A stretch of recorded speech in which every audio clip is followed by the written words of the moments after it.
Halo, apa kabar? Salam jumpa pemirsa. Senang sekali Nusa Tenggara Timur hari ini kembali hadir menjumpai Anda. Ya, sejumlah informasi menarik dan teraktual dari berbagai daerah di Nusa Tenggara Timur telah kami siapkan untuk Anda. Dan mengawali perjumpaan kita, berikut kami tampilkan cuplikan berita utama.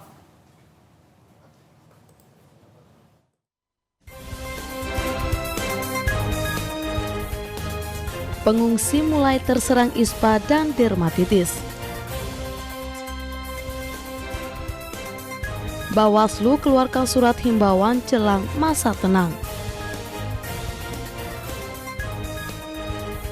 Selain konser amal untuk korban lewotobi di kota Keva Minanu.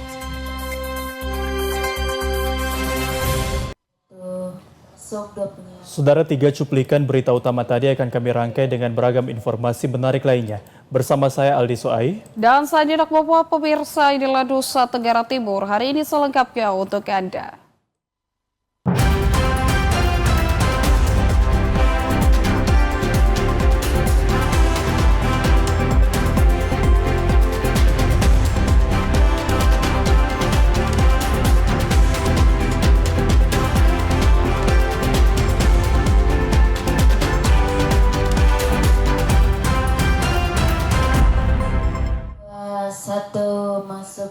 Kita ke berita pertama, saudara. Warga terdampak erupsi Gunung Lewotobi laki-laki Kabupaten Flores Timur di posko pengungsian Kanada Desa Kobasoma, Kecamatan Titehena, saat ini mulai terserang penyakit infeksi saluran pernapasan akut atau ISPA hingga dermatitis atau radang kulit.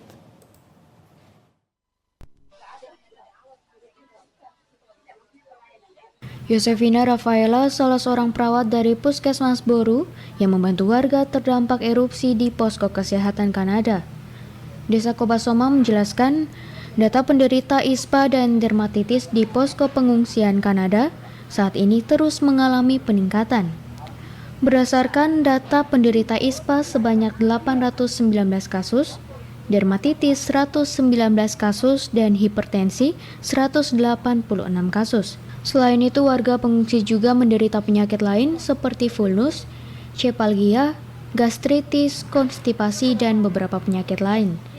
Para pasien ini masih dirawat di posko dan jika ada yang harus mendapatkan penanganan khusus, maka akan dirujuk ke puskesmas atau ke Rumah Sakit Umum Daerah Dr. Hendrikus Fernandes Larantuka. Sementara ketersediaan obat-obatan, ia memastikan pasokan obat sangat mencukupi, baik pasokan dari Dinas Kesehatan maupun donasi kemanusiaan dari pihak ketiga untuk warga pengungsi erupsi di posko Kanada. Untuk pasien tiap hari rata-rata itu lebih banyak sakitnya ISPA dengan alergi dermatitis, itu lebih rata-rata lebih banyak, hampir setiap hari ada. Dengan disertai lagi penyakit selain dermatitis dan ISPA, ada juga dengan ada luka, hipertensi juga ada, PM juga ada. Itu pasien-pasien yang sudah rutin minum obat dari sebelumnya.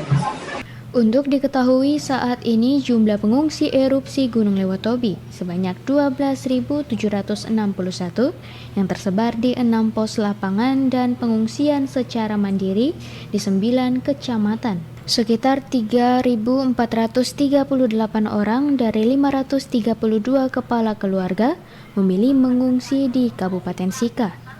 Dari Flores Timur, Patman Werang, TVRI NTT.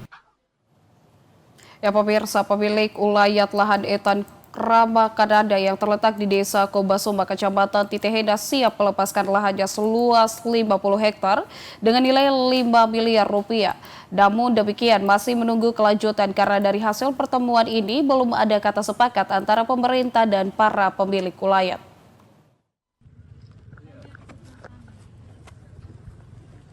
Pemilik ulayat lahan etan Krama Kanada, Lukas Swada, menjelaskan, seiring dengan rencana pemerintah merelokasi warga terdampak erupsi Gunung Lewotobi laki-laki, pihaknya siap melepas lahan seluas 50 hektar dengan nilai jual 5 miliar rupiah. Pemerintah bersama pemilik lahan di Desa Kobasoma telah melakukan survei lokasi dan lokasinya berada di Desa Kobasoma, tepatnya di kawasan Etan Krama. dengan suku Wada Kanada sebagai pemilik ulayat. Pertemuan sudah dilakukan sejak tanggal 9 November 2024 bersama Dinas Perumahan Kabupaten Flores Timur dan dilanjutkan pertemuan bersama pihak pertanahan Kabupaten Flores Timur untuk memastikan lokasi ini pada 12 November 2024. Namun dari hasil pertemuan ini belum ada kata sepakat antara pemerintah dan para pemilik ulayat sehingga pihaknya masih menunggu kelanjutannya. Terkait dengan relokasi sudah dikonfirmasi sejak tanggal 7. Itu dari Dinas Perumahan bersama petugas sudah turun bertemu dengan saya dan keluarga pemilik ulayat, dan pada pemerintah pada saat itu kami secara ulayat siap menyerahkan 50 hektar, dan kepada para tokoh, para anggota lembaga pemangku adat pun saya sebagai ketua lembaga adat saya sudah menghubungi menyampaikan terkait dengan peristiwa ini, maka misi kemanusiaannya kita jamin untuk menyerahkan lahan 50 hektar tersebut. Lukas Wada juga menjelaskan selain lahan etan krama, pihaknya juga menyiapkan beberapa alternatif di Desa Kobasoma, yakni lokasi Dola 2 dengan pemilik ulayat suku Lewar Kanada dan lokasi Nuba dengan pemilik suku Wada Kanada. Lokasi ini selama ini digunakan sebagai lahan pertanian program Revolusi Pertanian Masyarakat Desa Ilegerong, Kecamatan Titehena, Kabupaten Flores Timur. Dari Flores Timur, Patman Werang, TVRI NTT. Kapolri Jenderal Listio Sigit Prabowo mengimbau warga pengungsi di setiap posko pengungsi erupsi Gunung Lewotobi laki-laki untuk tetap menggunakan hak pilih mereka pada tempat pemungutan suara khusus dalam pemilihan kepala daerah 27 November 2024 mendatang.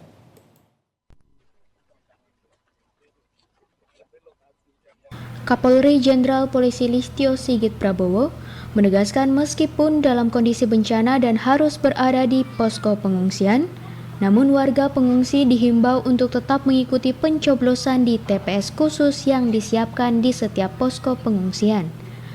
Hal ini penting agar hak politik masyarakat sipil tetap digunakan, sementara bagi warga Flores Timur yang mengungsi di Kabupaten Sika, maka Pemda Flores Timur diharapkan untuk segera menjemput para pengungsi di sana demi pemenuhan akan hak politik pemilihan Bupati dan Wakil Bupati Flores Timur, serta pemilihan Gubernur dan Wakil Gubernur Nusa Tenggara Timur dengan menyiapkan TPS khusus di setiap posko pengungsian. Tadi juga dibicarakan terkait dengan hak masyarakat untuk memilih ya pada tanggal 27 November nanti akan disiapkan TPS khusus.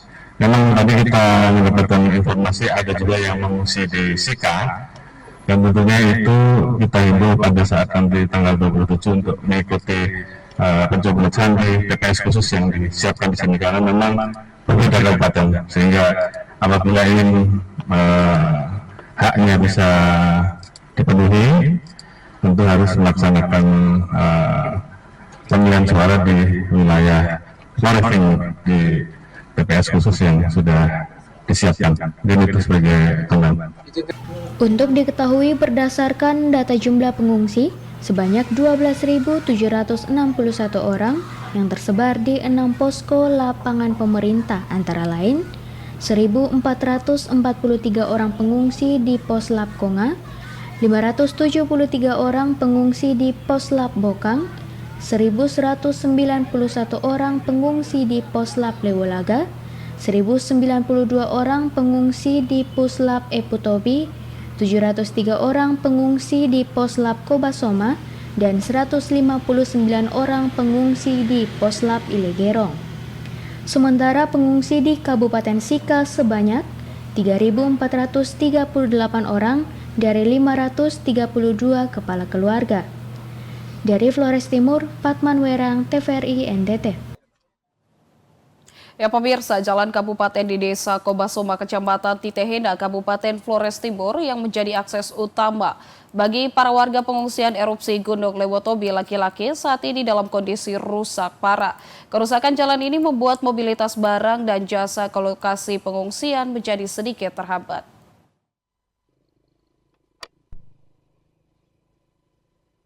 Ruas jalan kabupaten yang rusak di Desa Kobasoma, Kecamatan Titehena, Kabupaten Flores Timur. Sebelumnya adalah jalan rabat beton yang dikerjakan sepanjang kurang lebih 4 km. Akibat termakan usia, ruas jalan ini mulai rusak sehingga sangat mengganggu mobilitas warga, khususnya warga pengungsian erupsi Gunung Lewotobi laki-laki. Ruas jalan ini merupakan akses satu-satunya menuju lokasi pengungsian sehingga mobilisasi barang dari dan menuju desa ini terus dilakukan demi kemanusiaan bagi warga pengungsi yang bermukim di posko pengungsian Kanada, Desa Kobasoma.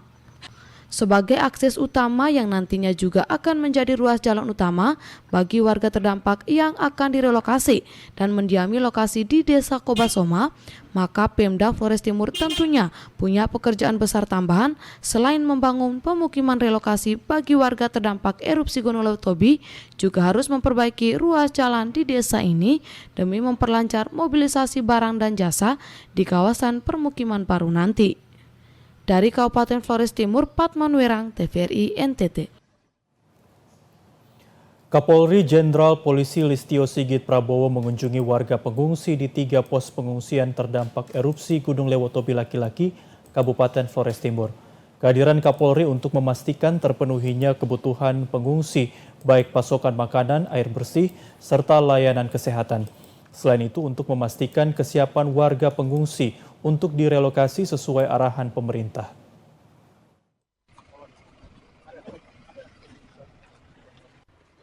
Kapolri Jenderal Polisi Listio Sigit Prabowo menegaskan, para pengungsi mengakui pasokan makanan disediakan 3 kali sehari, layanan kesehatan tersedia di setiap pos, dan air bersih cukup untuk kebutuhan warga.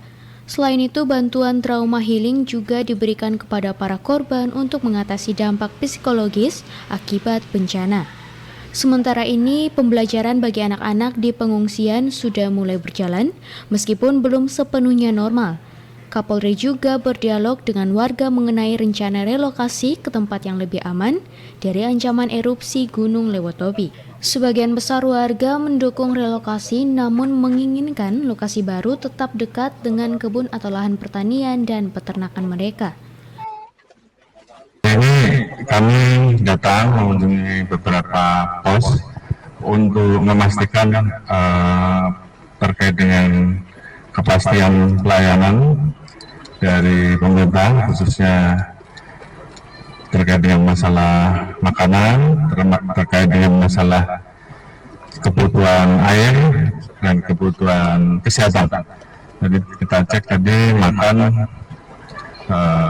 di beberapa tempat sehari 3 kali, kemudian mandi juga sudah bisa 2 kali, kemudian untuk layanan kesehatan di masing-masing pos sudah ada. Kemudian juga ada kegiatan trauma healing dan juga sementara pembelajaran, walaupun sifatnya belum normal seperti biasa, namun rata-rata semua itu bisa dilaksanakan. Dan tentunya kami tadi juga sempat menanyakan ke masyarakat terkait dengan keinginan mereka. Apakah mereka ingin kembali ataukah mengikuti program pemerintah untuk relokasi. Kapolri berharap pemerintah daerah Flores Timur agar secepatnya mendata lokasi relokasi hingga pembangunan permukiman bagi warga terdampak erupsi segera dibangun oleh pemerintah pusat melalui Kementerian Teknis sehingga warga boleh kembali beraktivitas dengan normal. Dari Kabupaten Flores Timur, Patman Werang, TVRI NTT. Ya pemirsa, 2 pekan sudah bencana erupsi Gunung Lewotobi laki-laki yang juga menyita perhatian dunia dan membuat warga dari 9 desa di kaki gunung api terpaksa harus mengungsi ke daerah yang lebih aman. Tidak hanya itu, akibat erupsi membuat puluhan siswa harus belajar di tenda darurat karena fasilitas pendidikan mereka ikut ambruk dan diterjang material vulkanik.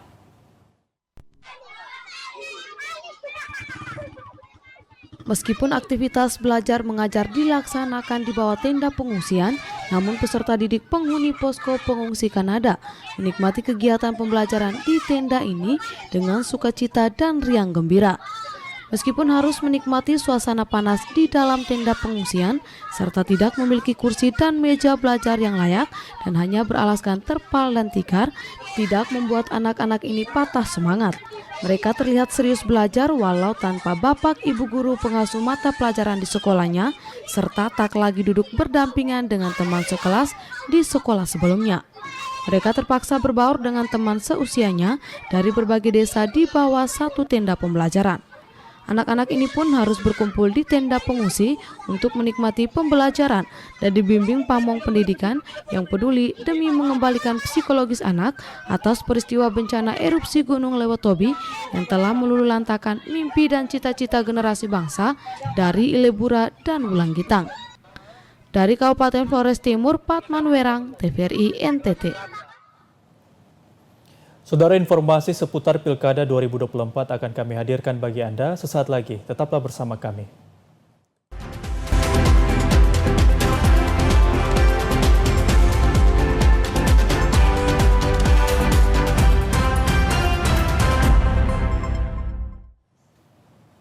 Ya pemirsa, terima kasih Anda masih terus bersama kami di Nusa Tenggara Timur hari ini. Ya, kita ke informasi selanjutnya, Saudara. Menjelang masa tenang, Bawaslu Kabupaten Timur Tengah Selatan mengeluarkan surat himbauan kepada KPU Kabupaten Timur Tengah Selatan dan 5 paslon kepala daerah dan wakil kepala daerah untuk tidak boleh melakukan aktivitas apapun di masa tenang dan jika kedapatan akan ditindak tegas sesuai aturan yang berlaku.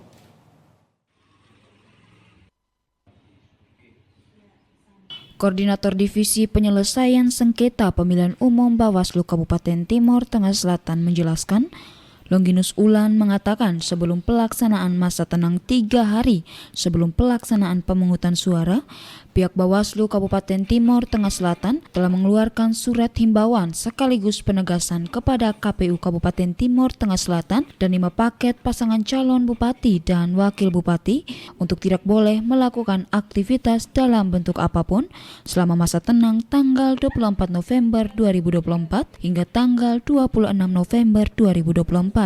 Bawaslu secara berjenjang mulai dari kabupaten, kecamatan hingga pengawas desa dan pengawas TPS akan melakukan patroli keliling secara berjenjang bersama aparat keamanan TNI Polri mulai dari kota Soe hingga pelosok Kabupaten Timur Tengah Selatan.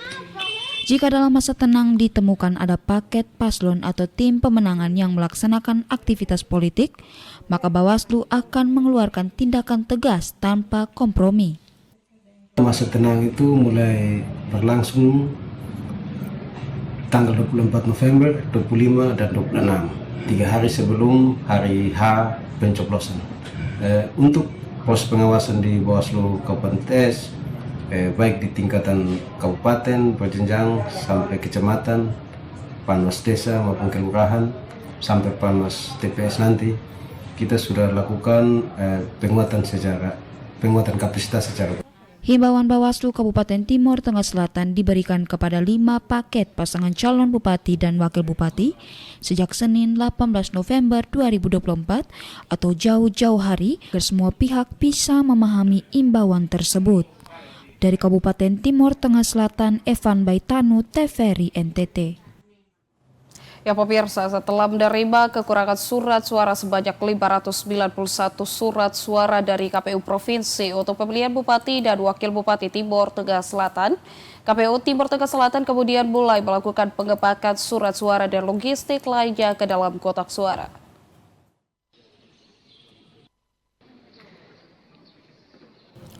Kasubag Keuangan Umum dan Logistik KPU Kabupaten Timur Tengah Selatan, Duplim SB Taupan menjelaskan, Komisi Pemilihan Umum Kabupaten Timur Tengah Selatan telah menerima kekurangan surat suara pada Sabtu 16 November 2024 sebanyak 591 lembar untuk pemilihan Bupati dan Wakil Bupati Timur Tengah Selatan. Setelah menerima surat suara yang kurang, langsung disortir dan dilipat oleh petugas, kemudian langsung dilakukan pengepakan sesuai jadwal yang ditentukan KPU Pusat selama 4 hari efektif, yakni terhitung Senin tanggal 18 November 2024 hingga Kamis 21 November 2024. Sistem pengepakan logistik ke dalam kotak suara dibagi dalam 2 tim. Pihaknya berharap agar kegiatan pengepakan selama 4 hari efektif tidak ada lagi persoalan yang sama seperti sobek dan kurang surat suara mengingat waktu pelaksanaan pilkada semakin dekat. Hari Sabtu tanggal 16 kami sudah menjemput suara-suara, kekurangan suara-suara sebanyak 591 di KPU provinsi, dan secara keseluruhan suara-suara sudah terpenuhi untuk pemilihan gubernur dan juga untuk pemilihan bupati, dan hari ini sudah dilakukan proses pengepakan suara-suara ke dalam pengepakan suara-suara sesuai dengan kebutuhan per TPS. Selanjutnya akan dimasukkan ke dalam kotak suara dan disegel. Pengepakan logistik pilkada di Kabupaten Timur Tengah Selatan tengah dijaga ketat oleh Bawaslu secara berjenjang, mulai dari Panwas kecamatan yang tersebar di 32 kecamatan. Dari Timur Tengah Selatan, Evan Baitanu, TVRI NTT. Komisi Pemilihan Umum Daerah ND menggelar debat ketiga dengan tema memperkokoh ND sebagai daerah yang berkarakter maju, berideologi dan peduli lingkungan menuju Indonesia Emas tahun 2045.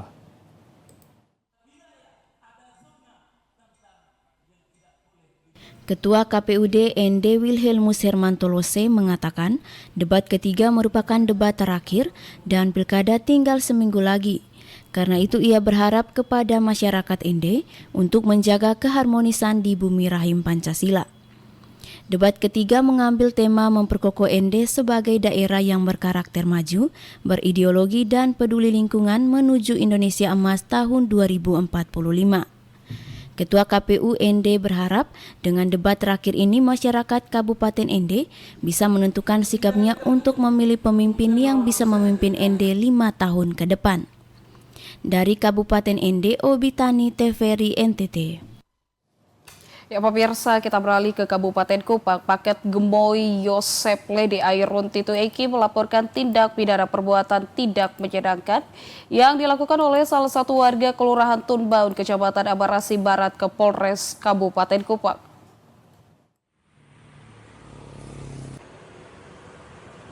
Video amatir dengan durasi 48 detik menggambarkan bahwa Alof Amtiran memasuki tenda dan membuat keonaran saat kampanye paket Gemoy. Masyarakat serta aparat sempat menghadang namun yang bersangkutan tidak peduli sehingga terjadi perang mulut.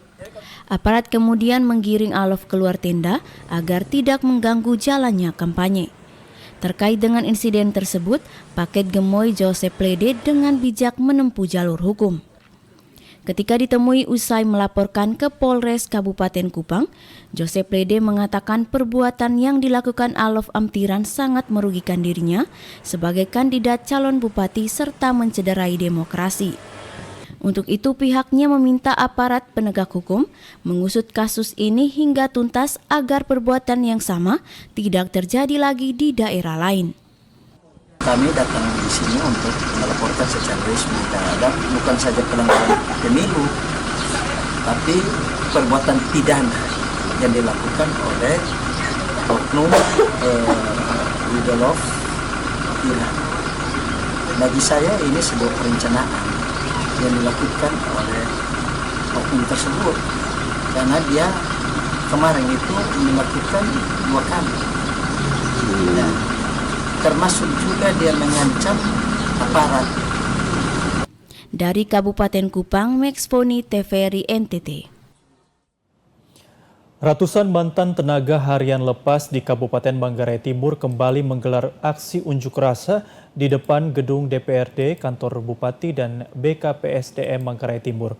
Mereka menyoroti adanya ketimpangan dalam proses seleksi P3K di mana beberapa THL yang baru bekerja beberapa tahun justru lolos dalam seleksi administrasi, sementara para ex-THL yang sudah lama mengabdi tidak lolos dalam proses administrasi.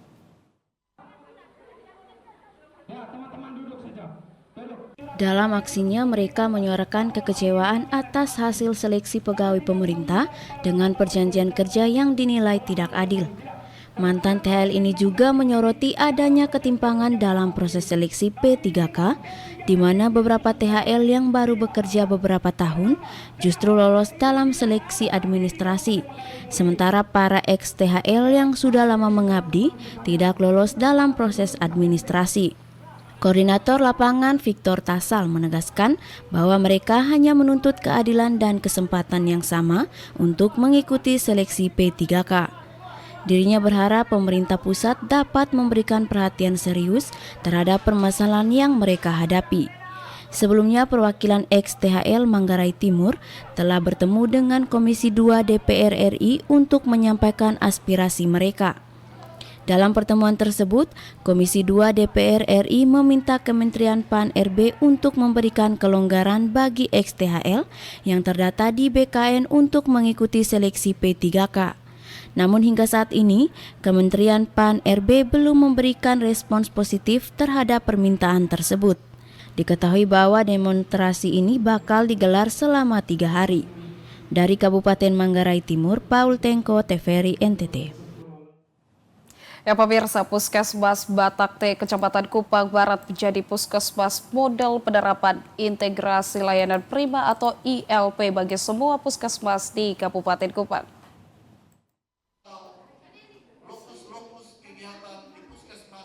Kepala Dinas Kesehatan Kabupaten Kupang Yoelai Tabun mengatakan, kendati saat ini 6 puskesmas di Kabupaten Kupang telah menerapkan program integritas layanan prima atau ILP, tetapi Puskesmas Batakte menjadi puskesmas model penerapan ILP. Puskesmas Batakte telah melaksanakan kaji banding penerapan ILP dan RME di Kabupaten Garut yang merupakan kabupaten terbaik pelaksanaan ILP baik pada Dinas Kesehatan Garut, Puskesmas, Pustu, dan Posyandu. Puskesmas Batakte telah menyiapkan dokumen SOP dan alur pelayanan yang baru serta penataan ruangan kluster di puskesmas sehingga Puskesmas Batakte menjadi Puskesmas Center of Excellence atau Puskesmas model ILP. Agar lebih maksimal dalam penerapan ILP, Dinas Kesehatan Kabupaten Kupang bekerja sama dengan USAID Momentum melakukan pendampingan dan pembinaan kepada Puskesmas Batakte. Diharapkan puskesmas-puskesmas yang lain dapat mengambil contoh atau belajar dari Puskesmas Batakte karena Puskesmas Batakte sudah melaksanakan pelayanan kesehatan berbasis siklus hidup sejak Februari 2024 dan 2 Pustu yang sudah mengimplementasikan ILP yakni Pustu Manulai dan Pustu Oemat Nunu. Yang menjadi role model adalah Puskesmas Batakte. Dan atas penerapan ini yang menjadi role dari puskesmas ini, kita juga berbangga karena puskesmas ini mendapatkan penghargaan dari Kementerian Kesehatan masuk dalam kategori puskesmas kategori terpencil di tahun penerapan ILP yang mendapat penghargaan untuk tahun 2025. Sementara itu, Kepala Puskesmas Batakte, Mas Rindun mengatakan, sejak ditetapkan sebagai puskesmas yang menerapkan ILP, Puskesmas Batakte berkomitmen untuk menerapkan sesuai regulasi yang ada. Selain dukungan dari Dinas Kesehatan Kabupaten Kupang, juga semua tenaga kesehatan di Puskesmas Batakte. Diharapkan Puskesmas Batakte akan terus menjadi puskesmas model penerapan ILP agar bisa menjadi tempat belajar bagi puskesmas yang lain di Kabupaten Kupang. Jadi ILP itu adalah integrasi layanan primer. Jadi dasar latar belakang daripada kementerian mengeluarkan program baru ini adalah transformasi pelayanan kesehatan primer, di mana bentuknya adalah integrasi layanan primer. Integrasi layanan primer ini dilaksanakan di puskesmas, kemudian di desa kelurahan atau pustu atau puskesmas pembantu, dan yang di posyandu. Nah, ILP ini adalah punya tiga fokus utama dalam pelaksanaan ILP, yaitu siklus hidup. Siklus hidup ini di mana kita lebih fokus pada pencegahan dan promosi kesehatan yang terdiri dari klaster. Dari Kabupaten Kupang, Krispoto, TVRI NTT. Saudara, 95% dari 3.128 sumur bor program air bersih yang saat ini tersebar di seluruh Indonesia adalah murni program inovasi dan kreativitas dari TNI Angkatan Darat, sedangkan dari program pemerintah hanya 5%.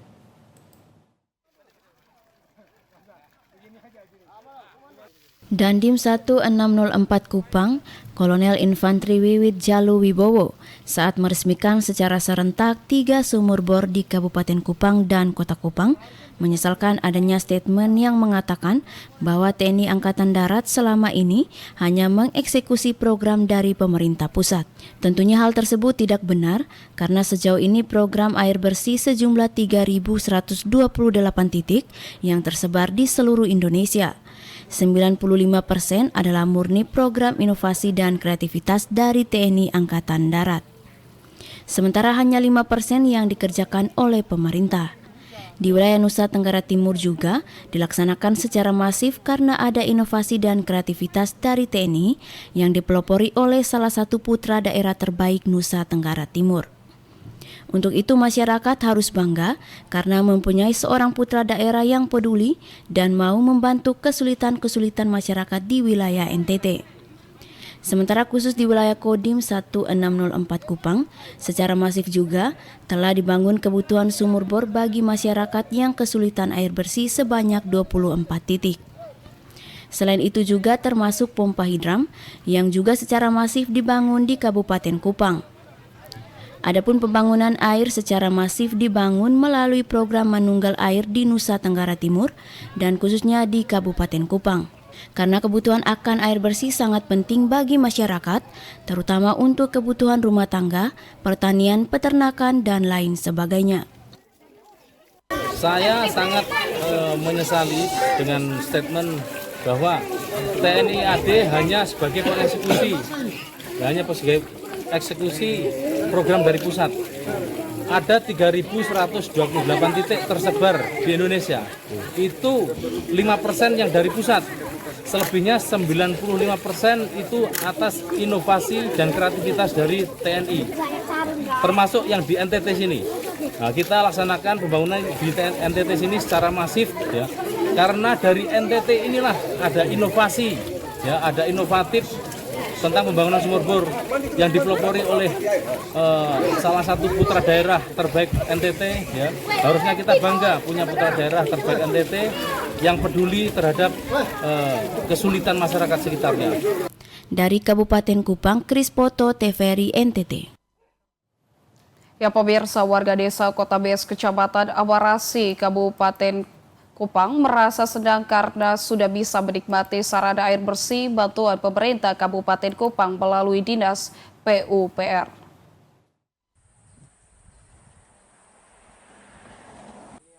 Kabid Cipta Karya Yardi Musdaem mengatakan proyek pembangunan instalasi air IPA Broncaptering Sumur Dalam Terlindungi Desa Kota Bes, Kecamatan Amarasi melalui dana penugasan bantuan pemerintah pusat tahun anggaran 2023 menelan anggaran sebesar 2,2 miliar lebih rupiah. Ada 150 jaringan sambungan rumah dengan 2 sumber mata air yang ada di halaman kantor Desa Kota Bes. Pekerjaan fisik sudah selesai tahun 2023. Setelah dilakukan uji coba, pihaknya menyerahkan pada desa untuk dikelola, namun tidak berjalan baik sehingga pihaknya bersama pelaksana kembali melakukan kontrol, di mana ada jaringan pipa di beberapa titik tidak berfungsi dengan baik karena dirusak oleh oknum yang tidak bertanggung jawab dan kembali melakukan perbaikan. Jadi sebenarnya air jalan, tapi karena tidak ada pengelolaan, makanya ada beberapa titik yang mengalami kerusakan. Terutama di depan sekolah ini ada pipa sepanjang 15 meter yang dibakar secara tidak sengaja. Terus ada dok di situ yang dibuka sehingga air tidak bisa sampai ke titik ini. Jadi kemarin kami perbaiki lagi, kami ganti Baru hari ini kami coba air sudah bisa mengalir ulang seperti bulan November tahun. Salah satu warga Yusmina Bene mengaku ketika dinas turun ke lokasi, aparat desa baru membuka air, itu pun hanya menampung beberapa jerigen saja. Setelah dinas kembali, air sudah tidak jalan berbulan-bulan. Untuk memenuhi kebutuhan setiap hari, mereka terpaksa mengambil air di tempat lain. Pak, kalau jalan hanya di ratas, Pak. Maka kalau mendaki sini, sonderat. Ini dia tadi saya heran nih, Pak. Kenapa Pak dong datang baru air sampai di sini? Aduh Pak, saya jalan. Memang sudah lama pasang ini pipa? Sudah lama, dari itu hari Pak, yang kerja air ini. Berapa tahun kira-kira? Aduh mulai 1 tahun kok. 1 tahun. Jadi kalau dengan begini orang senang tidak air jalan begini? Senang Pak, ini dia tadi saya buru-buru kok guling kaki celana kok timba air kok. Kemarin saya beli 36 jerigen beli air ini Pak. Hal yang sama juga diakui Mama Bana, bahwa jaringan pipa sudah 1 tahun terpasang tetapi air tidak mengalir. Untuk kebutuhan rumah tangga terpaksa mereka mengambil air di tempat lain. Dinas PUPR Kabupaten Kupang berharap aparat desa segera membentuk kelompok kerja pengelolaan air desa sehingga sarana air bersih yang diberikan oleh pemerintah bisa disalurkan secara merata ke masyarakat. Dari Kabupaten Kupang, Max Foni, TVRI NTT. Saudara, dalam rangka merespon perubahan iklim serta melestarikan kopi endemik, organisasi Istana Sehat menggelar pembagian bibit kopi Arabica, Tipika, dan Colombia Merah. Kopi ini dibawa oleh Belanda pada abad ke-18.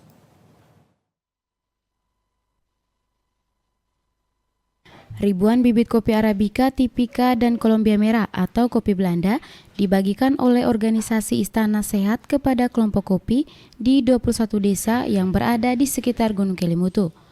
Pembagian bibit kopi ini dipusatkan di Dusun Toba, Desa Roga.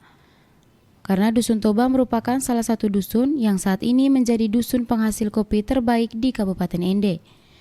Direktur Organisasi Istana Sehat, Ferdinandus Rega, menyampaikan pembagian kopi ini sebagai bentuk kepedulian serta respon terhadap krisis iklim yang dihadapi bumi saat ini, karena kopi merupakan tanaman penghasil air. Ia juga menyampaikan ada ribuan anakan kopi yang dibagikan kepada kelompok kopi ini. Ia berharap agar masyarakat kembali menanam karena kopi ini rasanya sangat berbeda dan harganya juga relatif mahal. Sehingga ke depan dengan kopi ini ekonomi masyarakat sekitar bisa berubah. Sementara itu, Kepala Desa Roga, Kanisius Leta, menyampaikan pemerintah desa sangat mendukung kegiatan ini dan ia berjanji akan membangun akses jalan hingga masuk kebun agar masyarakat saat selesai panen bisa langsung dimuat dengan kendaraan. Ia juga menyampaikan terima kasih banyak dan berharap kegiatan ini bisa dilakukan di seluruh dusun yang ada di Desa Roga sehingga perubahan ekonomi tidak dominan di salah satu dusun.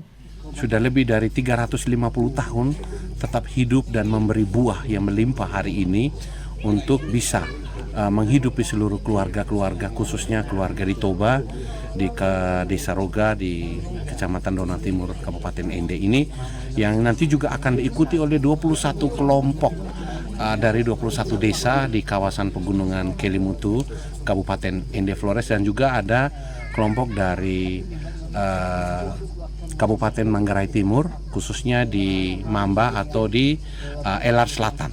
Di sana sudah ada 12 desa yang nantinya akan ikut bersama dengan program ini. Ngomong soal dukungan, kami sangat mendukung. Karena seperti disampaikan bahwa ini untuk kesejahteraan masyarakat juga.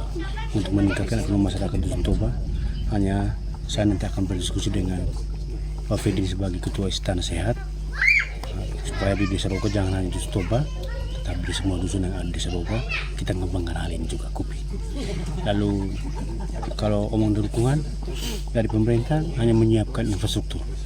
Dari Kabupaten Ende, Obitani, TVRI NTT. Ya pemirsa, kami akan kembali dengan sejumlah informasi menarik lainnya. Untuk itu tetaplah bersama kami.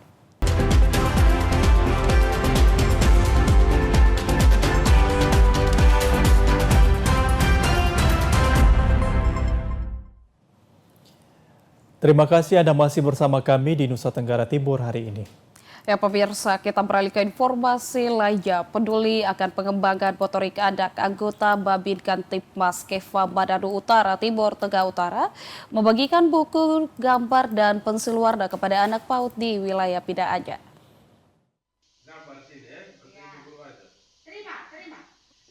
Bribka Firmon adalah anggota kepolisian yang bertugas sebagai Babin Kamtipnas pada wilayah Kecamatan Keva Manado Utara, Kota Keva Manado, Timur Tengah Utara.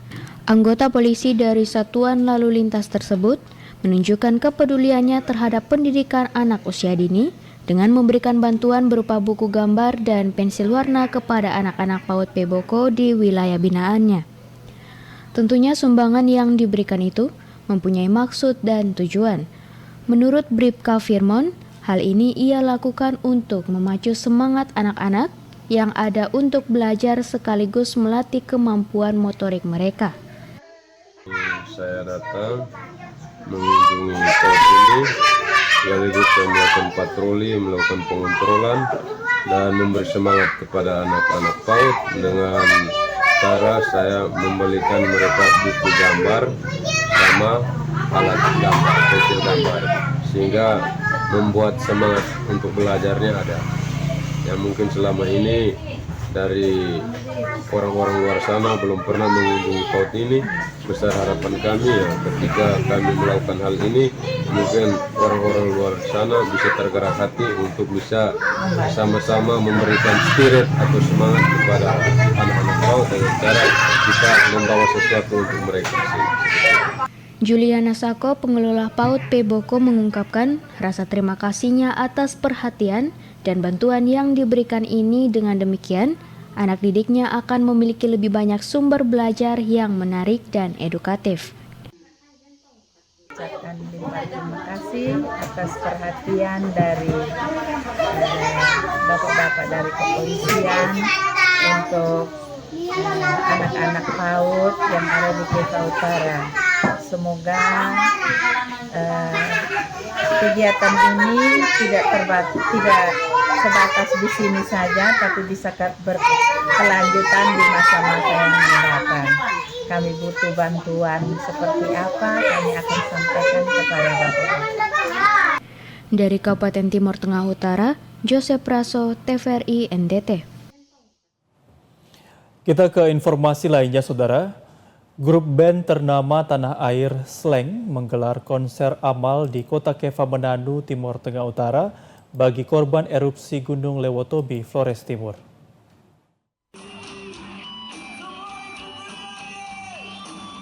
Kehadiran grup band ternama Tanah Air Slang di Kota Keva Manado, Timur Tengah Utara Senin malam disambut antusias para warga dan penggemarnya. Ribuan warga Kota Keva Manado nampak memadati lapangan umum Oemanu yang menjadi lokasi konser Slang. Mereka ingin mendengarkan dan menyaksikan langsung suara emas dan aksi panggung dari grup idola mereka tersebut. Kehadiran Slang di Kota Keva Manado dalam rangka menggelar konser amal bertajuk Malam Doa dan Amal Peduli Lewotobi, Flores Timur. Acara ini digagas oleh pasangan calon Gubernur NTT nomor urut 1, Yohanes Lema dan J. Natali Suryanto. Tujuannya menggalang donasi untuk membantu korban erupsi Gunung Lewotobi di Flores Timur. Selain Slang, penyanyi terkenal asal NTT Mario G. Cloud juga dihadirkan guna meramaikan panggung dan menyumbangkan suara emas mereka untuk tujuan kemanusiaan. Antusiasme penonton tetap tinggi hingga selesai konser. Ribuan warga dan penggemar Slang di Kota Keva Manado baru membubarkan diri usai konser ditutup menjelang pukul 1 malam. Dari Timur Tengah Utara, Joseph Praso, TVRI NTT.